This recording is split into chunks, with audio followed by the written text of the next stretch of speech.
সুন্দর সবুজ গালিচায় সবুজ ছবি তোলার জন্য বসে আছে আর এপাশে আব্দুর রহমান সুন্দর কিছু ক্লিক করছিল একেবারে ইউনিক স্টাইলে। তো হ্যালো ভিউয়ার্স, নতুন একটা ভিডিওতে সবাইকে স্বাগত জানাচ্ছি। আমি নাসিম হোসাইন আর আপনারা দেখছেন সবসময়ের মতোই আমার ঘুরি ফিরি বাংলাদেশ ফেসবুক পেজ। আজকে যেই জায়গাটায় এসেছি এটা হচ্ছে চাঁদপুর জেলার সদর উপজেলার বাংলাবাজার এরিয়াটা দিয়ে মেঘনা নদীর পার। জায়গাটা অনেকের কাছে তাধারকান্দি বা তাতারকান্দি এই টাইপের নামে পরিচিত। আসলে এক্সাক্ট বিষয়টা কি বা নামটা কি সেটা আমি জানি না। বাংলা বাজার এরিয়াটা হচ্ছে বা বাংলা বাজারটা হচ্ছে চাঁদপুর সদর এবং হাইমচর উপজেলার বর্ডারের বাজার। এরপরই হাইমচর উপজেলার শুরু হয়েছে। তবে এই চর এলাকাটা নিশ্চয়ই, যেই চর এলাকাটা আমি আজকে দেখাচ্ছি, এই এরিয়াটা চাঁদপুর সদরের অন্তর্গত। আর এই জায়গাটা যে এসেছি এখানে সুন্দর কিছু চাষবাসের সিনারিও দেখে এরপর নদীর পার এসে এরকম কর্দমাক্ত একটা পরিবেশ আমরা দেখেছি।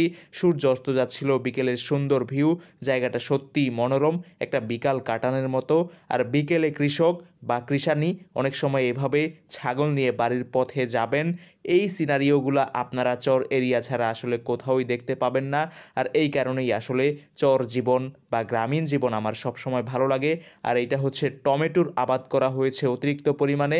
আর চারপাশে বা এই সরু রাস্তার দুপাশেও কৃষকদের নানান আবাদের সিনারিও আপনাদের দেখাচ্ছি। এখানে সরু একটা সাঁকো ছিল, যেই সাঁকোটা পার করে আজকের ভিডিওটা এখানে শেষ করছি। এই এরিয়াটা এতটাই সুন্দর যে আরও একটা ভিডিও এই এরিয়াটা নিয়ে শীঘ্রই আসবে।